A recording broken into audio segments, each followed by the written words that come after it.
Welcome to Art Here. Here, we're going to talk about art history. For centuries, the world of art history, like many other worlds, was a male-dominated one. Naturally, in such a world, muses were most often women. In the role of muse, women were usually seen as inspiration for men's creativity rather than creators of art themselves. That's not to say there were no female artists in the visual arts. There were, but their numbers were so few and the conditions so limiting that their names were often overshadowed by the achievements of men. With the arrival of the modern era, things began to change. From the late 19th century, we start to see women artists, albeit slowly and gradually, entering art history. These were women who sometimes depicted their lovers in their artwork. This episode is about them. In 1874, Notter's photography studio hosted the first Impressionist exhibition.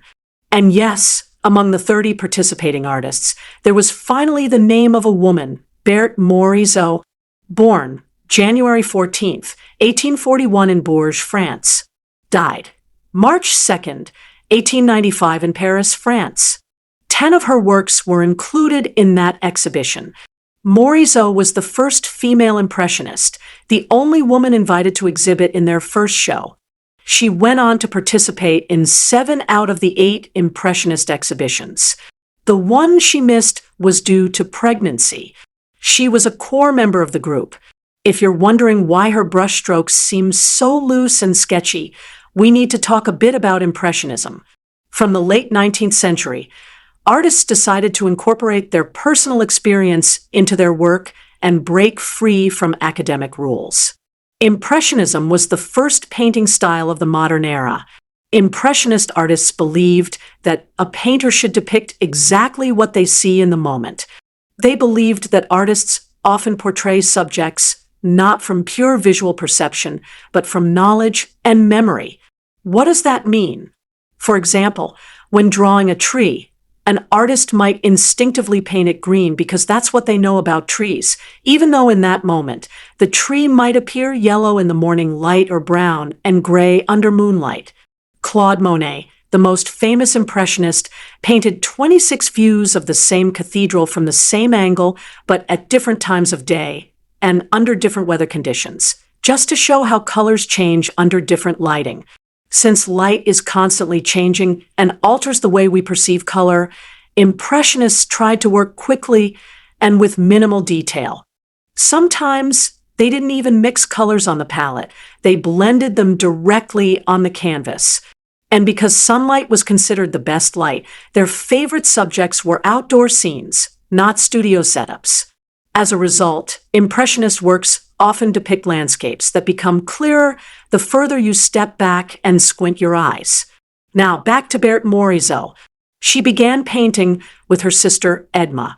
Both were very talented, and their art teacher told their mother to expect 2 world-class artists. At the time, women were socially free to pursue art, but after marriage and children, their responsibilities usually took over. That was the societal expectation of a good wife and mother. And that's exactly what happened to Edma. She got married and gave up painting. But that was not the future Berthe envisioned for herself. In a letter to her sister, she wrote, "Work is the only purpose of my existence." And she truly dedicated her entire life to painting professionally until she suddenly died of pneumonia.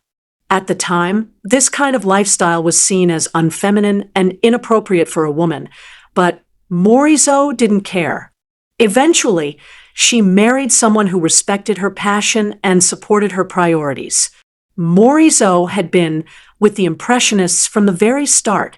She was a close friend of the famous painter Edouard Manet. Through him, she met his brother, Eugene Manet, whom she later married. It was a marriage in which Eugene was so supportive and accommodating that many sources have called it a marriage of convenience. Eugene was an amateur painter who remained an amateur. His name lived on in art history, not because of his own work, but because he was Edouard Manet's brother and Berthe Morisot's husband. Eugene even posed for his wife and became the model in some of her paintings, something very rare in art history that reversed traditional gender roles. In Morisot's paintings, Eugene appears calm, elegant, and often next to their daughter Julie. Perhaps one reason Morisot eventually married at age 33 was that having a husband made her more socially acceptable. She worked as diligently, professionally, and consistently as her fellow male impressionists. However, she never achieved the same success in exhibiting and selling her work. Edouard Manet painted over 14 portraits of her, but in none of them did he depict her as a painter, with an easel or working. In his eyes, she was simply a beautiful woman and a model. When she died, her death certificate listed her as having no occupation. Despite her talent and achievements, her name faded in art history until feminist movements re-examined the field. These movements unearthed the forgotten or ignored contributions of many women artists, and Berthe Morisot was one of them. At least 4 women became notable figures in the Impressionist movement, and Morisot was the very first among them. Next person, Camille Claudel. Born December 8, 1864. Died October 19, 1943. She was the first woman to professionally pursue sculpture, a field that until then had been dominated exclusively by men. It was the late 19th century, the year 1883, when Auguste Rodin, the creator of the thinker, was at the peak of his fame. A 20-year-old girl came to his studio and became his apprentice, Camille Claudel. She had a sister and a brother. All 3 of them were passionate about art from a young age. Paul Claudel became a famous French poet and diplomat. Louise Claudel became a composer, and Camille became a sculptor. From childhood, she was fascinated by stone and playing with clay. At the age of 18, she enrolled in the Académie Colarossi in Paris, one of the few places at the time that allowed women to study and accepted female students. It was there that through one of her teachers, she was introduced to Rodin. Claudel began working and learning in Rodin's studio and soon fell in love with her mentor. Today, when critics examine Claudel's works, they believe that both artists influenced each other so profoundly and intricately that it's impossible to clearly separate the influence. To say, for example, that Rodin was influenced by Claudel in certain aspects or vice versa. But what is clear is that Camille Claudel was a full-fledged sculptor in her own right. The quality of her work was never such that she deserved to be remembered merely as Rodin's student. However, the social conditions and restrictions for women in the art world at the time meant that working in Rodin's studio, under his authority, provided her with a better opportunity to work. Sculpture is a relatively expensive branch of the visual arts. Government grants for marble, bronze, and tools were rarely given to women. Despite her talent, Claudel was often denied government commissions simply because of her gender, unless she worked under Rodin's name. On the other hand, she was passionately in love with Rodin. One of her most famous works is a bust of Rodin himself, portrayed in bronze, standing firm and dignified. Her mastery of anatomy can be seen in his eyes and nose, and her artistic freedom in the way she rendered his beard. Claudel was in a relationship and collaboration with Rodin for 15 years. Throughout this period, Rodin was living with a woman named Rose, with whom he had a child. Eventually, after suffering a miscarriage, Claudel realized that she would never be able to have Rodin as a partner in the way she desired. She ended their emotional relationship, though they continued to see each other professionally for years. Rodin stayed with Rose for the rest of his life. At age 70, just a week before Rose died, they got married. But after her separation from Rodin, Claudel's mental health began to deteriorate. She lost governmental support due to her boldness in her work, and gradually lost Rodin's support as well. Her art lacked the cautiousness that Rodin perhaps maintained. Claudel was unafraid to depict erotic scenes from the lives of lovers or to portray sexuality openly and uncensored. In her work, women were shown not just as beautiful beings with emphasis on erotic body parts like breasts or hips, but completely naked in all their messiness and even grotesqueness. One of Claudel's most famous works is The Mature Age, a sculpture made up of 3 figures. Many interpret it as an allegory of the 3 stages of life, a man representing maturity being pulled away by an old woman symbolizing old age and death, while trying to save a young woman, likely representing youth and life. Many, including Claudel's own brother, believed this sculpture to be symbolic of Claudel and Rodin's separation. Whatever the case, Rodin was not pleased. When he saw the original The Mature Age for the first time, he was shocked and angry. He abruptly and completely cut off all support for Claudel. 5 years later, Claudel's mental condition worsened. She destroyed many of her works and accused Rodin of stealing her ideas. She was eventually diagnosed with paranoia or schizophrenia. At the request of her mother and brother, she was admitted to a psychiatric hospital for severe cases. Though she did suffer from mental health issues, her condition was not nearly as severe as other patients in the asylum, a fact the doctors repeatedly told her family, trying to convince them to release her. Nevertheless, her family refused. She spent the final 30 years of her life entirely in the asylum, where she eventually died. Her family visited her fewer times than one could count on a single hand. Although Claudel herself destroyed many of her works, 90 of them survive, bearing witness to the immense talent she possessed. Her fame lives on not because of her dramatic relationship with Rodin, but because of her art. And no one can say for sure whether that relationship helped her flourish or caused her downfall.